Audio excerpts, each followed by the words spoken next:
Kasus ini gila banget sih. Pria ini menghilangkan nyawa ibu mertuanya sendiri pakai kunci roda sambil tidur. Dan yang lebih gilanya lagi, dia itu dinyatakan tidak bersalah.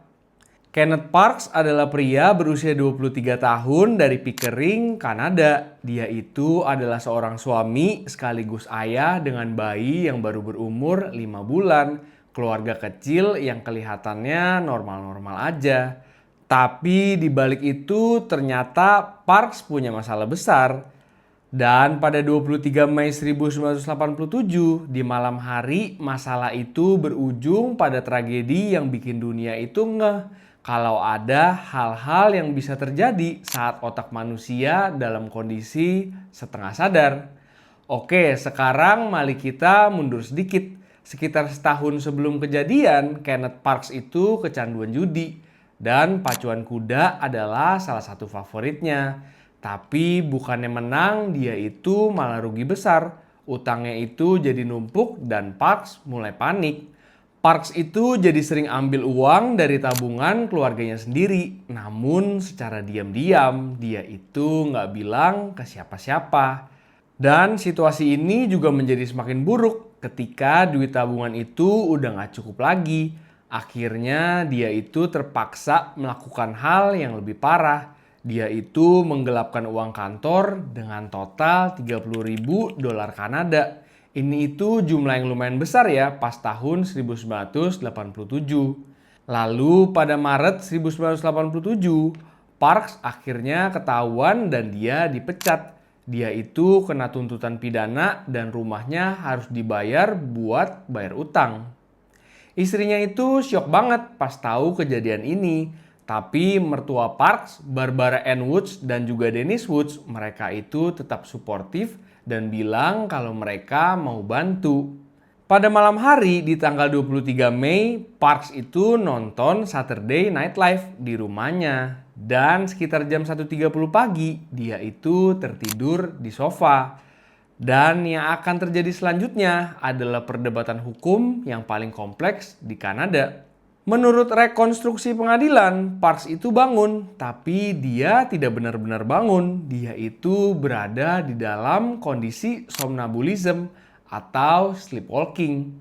Parks itu ambil kunci mobil, keluar rumah, lalu masuk mobil.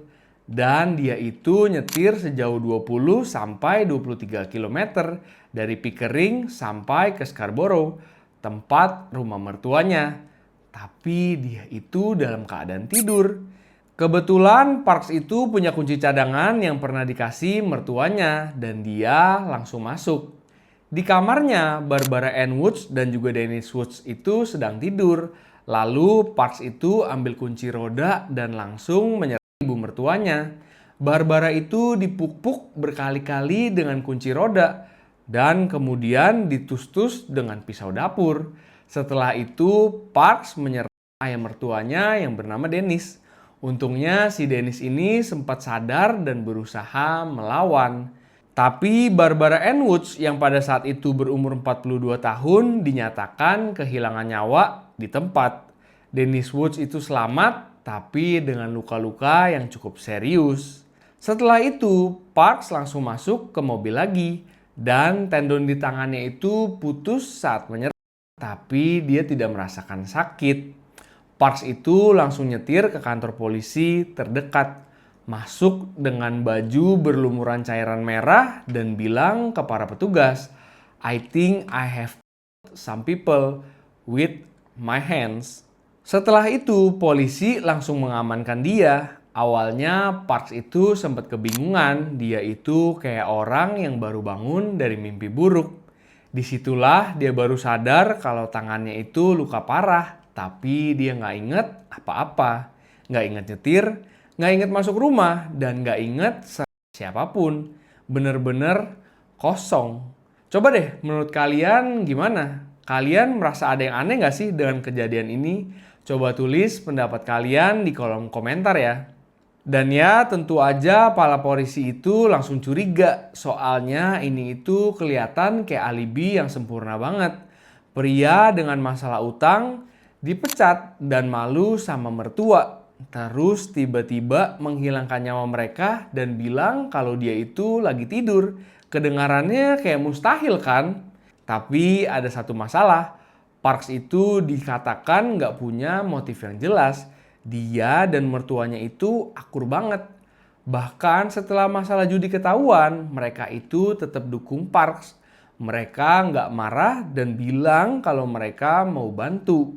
Plus konsistensi dari cerita Parks ini luar biasa banget. Dia itu diwawancara berulang kali dan polisi juga udah coba jebak, ubah pertanyaan dan juga cari celah. Tapi ceritanya itu nggak pernah berubah. Dan ada satu lagi guys, Parks itu punya riwayat parasomnia atau gangguan tidur sejak kecil. Parks itu sering ngompol saat kecil, bicara sambil tidur dan juga sangat nyenyak sampai susah dibangunin. Bahkan dia itu juga pernah beberapa kali jalan sambil tidur. Keluarganya pun juga punya riwayat yang serupa. Jadi para ahli itu mulai dilibatkan dalam kasus ini. Tim pembela Parks panggil 5 ahli, mulai dari neurologis, psikiater, sampai spesialis gangguan tidur. Mereka itu lakukan tes EEG atau elektroencephalogram. Ini itu buat rekam gelombang otak pada saat Parks lagi tidur. Dan hasilnya sangat tidak normal, bahkan buat orang dengan parasomnia. Akhirnya para ahli itu sepakat kalau Parks mengalami automatism, kondisi di mana tubuh itu bergerak tanpa kesadaran penuh. Ini itu sebenarnya bukan gangguan jiwa ya guys, bukan juga psikosis. Ini adalah gangguan tidur murni yang dipicu oleh stres ekstrim, kurang tidur, dan juga kecemasan. Menurut para ahli, Parks itu benar-benar tidur saat kejadian. Dan karena dia nggak sadar, dia itu nggak punya intent atau niat untuk melakukan hal ini. Hukum pidana itu butuh mens ri'ah atau niat jahat. Jadi kalau tanpa itu ya bisa dibilang nggak ada kejahatan. Tapi ini tuh memang kontroversial banget. Banyak orang yang nggak percaya. Soalnya bisa aja ini acting kan. Coba deh menurut kalian gimana? Komen pendapat kalian di kolom komentar ya guys. Pada 25 Mei tahun 1988, juri itu akhirnya memutuskan kalau Kenneth Parks tidak bersalah. Parks itu dibebaskan dari semua tuduhan. Pada saat itu ya publik pada langsung heboh. Media internasional juga pada ngeliput kasus ini. Ada yang setuju dan juga ada yang tidak setuju.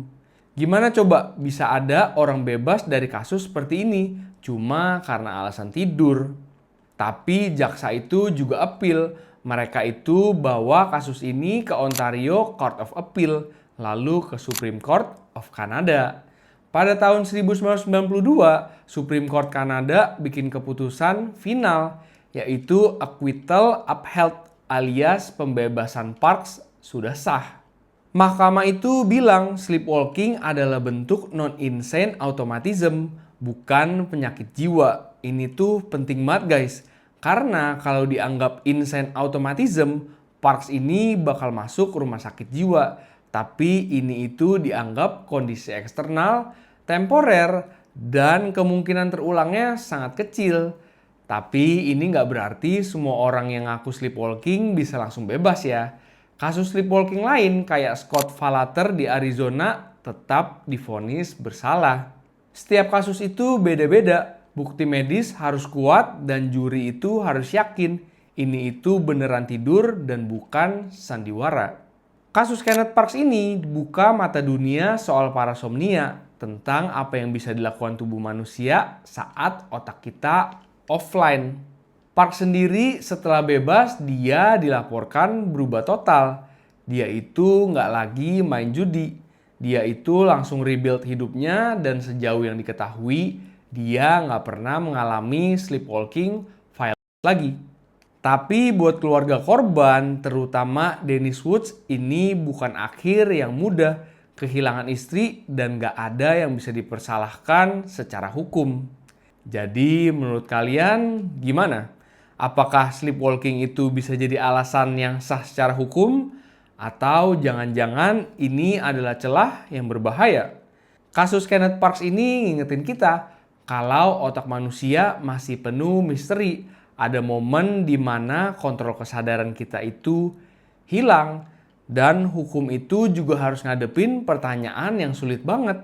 Kapan seseorang itu bisa dibilang bertanggung jawab?